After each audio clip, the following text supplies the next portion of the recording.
આ કોવિડ-19 થાય તો આપણને ખૂબ ખર્ચો થાય છે ને ખર્ચાની ચિંતાથી કદાચ એ સ્ટ્રેસમાં આપણી ઇમ્યુન સિસ્ટમ ખરાબ થઈ જાય અને એટલે જ IRDAIએ કોવિડ-19 માટે 2 પોલિસી લોન્ચ કરી છે જેમાં આપણે અગર કોવિડ થાય છે તો ખર્ચામાં ખૂબ રાહત રહે છે ને એની માહિતી જોઈતી હોય ને તમને તો ધ્યાનથી સાંભળજો. હું તમને એક વાત કહું.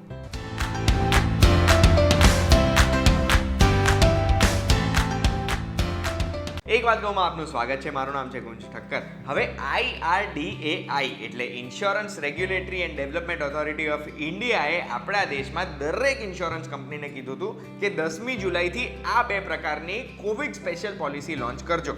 સૌથી પહેલી હતી કોરોના રક્ષક પોલિસી, જેમાં 50,000થી 2.5 લાખ રૂપિયા સુધીનું કવર મળે અને આ એક standard benefit based health policy છે. એટલે જો અગર કોઈ પણ વ્યક્તિને કોવિડ થાય છે, સરકારી લેબમાં એનો રિપોર્ટ પોઝિટિવ આવે છે અને એ વ્યક્તિને મિનિમમ 72 કલાક કન્ટિન્યુઅસ એટલે એક સાથે 72 કલાક હોસ્પિટલાઇઝેશન કરવા પડે છે, તો જેટલી એમની પોલિસી હતી એટલી રકમ એમના ખાતામાં ટ્રાન્સફર થઈ જાય છે. કોરોના રક્ષક પોલિસીની પૂરેપૂરી માહિતી મેં ઓલરેડી એક વાત કહું એક એપિસોડમાં આપી દીધી છે, એટલે તમારે જો અગર એ માહિતી જોઈતી હોય ડિટેલમાં તો પછી આ એપિસોડ જોઈ લેજો. આજે આપણે વાત કરવાના છે ડિટેલમાં કોરોના કવચ પોલિસીની, જે બીજી પ્રકારની પોલિસી છે. હવે આ કોરોના કવચ પોલિસી છે ને, આમાં કોરોના રક્ષક પોલિસીની જેમ અગર આપણને કોવિડ થઈને હોસ્પિટલાઇઝેશન કરવું પડે તો આપણા ખાતામાં સીધા પૈસા નથી આપી દેતા. આ એક સ્ટાન્ડર્ડ હેલ્થ પોલિસી છે.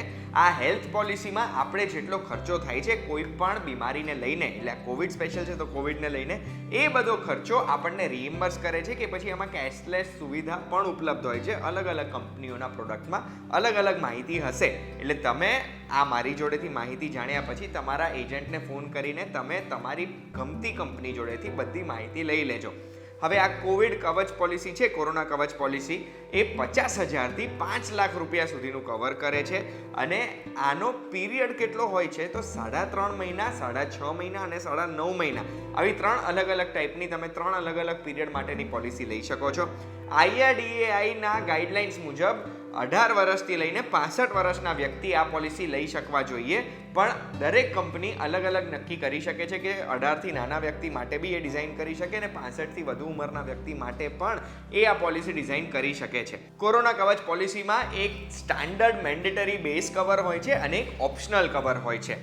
બેઝ કવર જે હોય ઇન્ડેમનિટી બેસિસ પર હોય છે અને ઓપ્શનલ કવર હોય બેનિફિટ બેસિસ પર હોય છે. અગર તમે કન્ફ્યુઝ થઈ ગયા હો તો આગળ સાંભળજો, હું તમને બધી માહિતી ડિટેલમાં આપવાનો છું.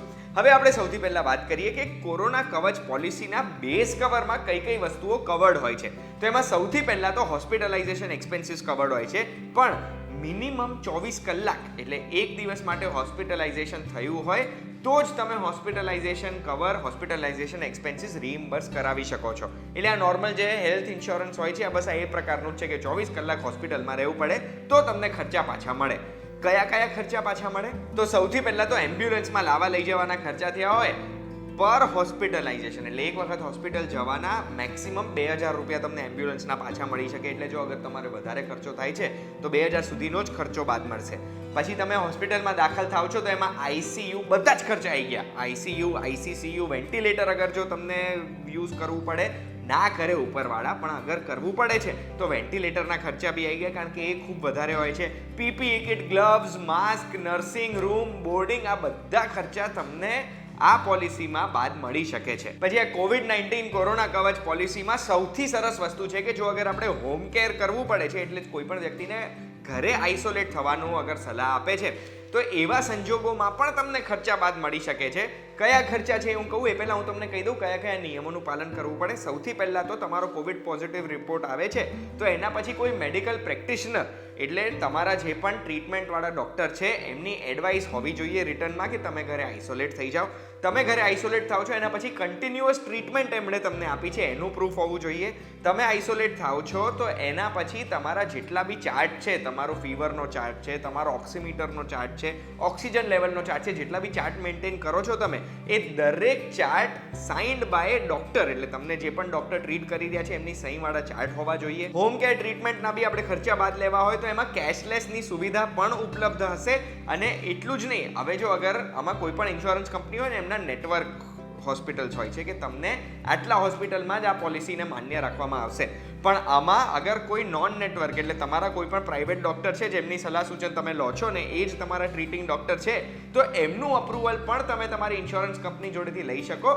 બસ ખાલી એટલું ટ્રાય કરજો કે 2 કલાક પહેલાં તમે કંઈ પણ કરો એના 2 કલાક પહેલાં અપ્રુવલ લેવું પડે, અને અપ્રુવલ આવી જાય એના પછી જ તમને આ ખર્ચા બાદ મળશે. હોમ કેરમાં મેક્સિમમ 14 દિવસનો ખર્ચો તમને બાદ મળી શકે છે. અને હવે આપણે વાત કરીશું કે હોમ કેર ટ્રીટમેન્ટમાં કયા કયા ખર્ચા કવર્ડ થાય છે. તો ઘરે સૌથી પહેલાં તો તમારે કોઈ પણ ડાયગ્નોસ્ટિક રિપોર્ટ કરાવવા પડે છે, એ રિપોર્ટનો ખર્ચો બાદ થઈ જાય. જેટલી પણ દવાઓ તમે લીધી છે પણ લખીને એમણે તમને આપી છે, રાઇટિંગમાં પ્રિસ્ક્રિપ્શનમાં જેટલી દવાઓ આપી છે એ, તમારા જે પણ ડૉક્ટર છે, તમારા જે પણ એક્ઝામિનર છે, એમના જે પણ ફીસ થતી હોય છે ઘરે આવવાની, એ ફીસ આવી ગઈ. નર્સિંગના કોઈ ચાર્જિસ છે, તમારે નર્સ રાખવા પડ્યા છે, એ ચાર્જિસ આવી ગયા. હવે આ બધા જે હું ચાર્જિસ તમને કહું છું ને, આ બધા મેક્સિમમ તમે જેટલું કવર લીધું હોય ને એટલા કવર સુધીના જ મેક્સિમમ મળે. પછી 5 લાખનું કવર હોય ને 7 લાખના ચાર્જિસ તમને પાછા ના મળે. આ એમ તો તમને ખબર જ હશે, પણ મને થયું કે આટલું મેન્શન કરી દેવું જોઈએ એટલે કોઈને કન્ફ્યુઝન ના રહે.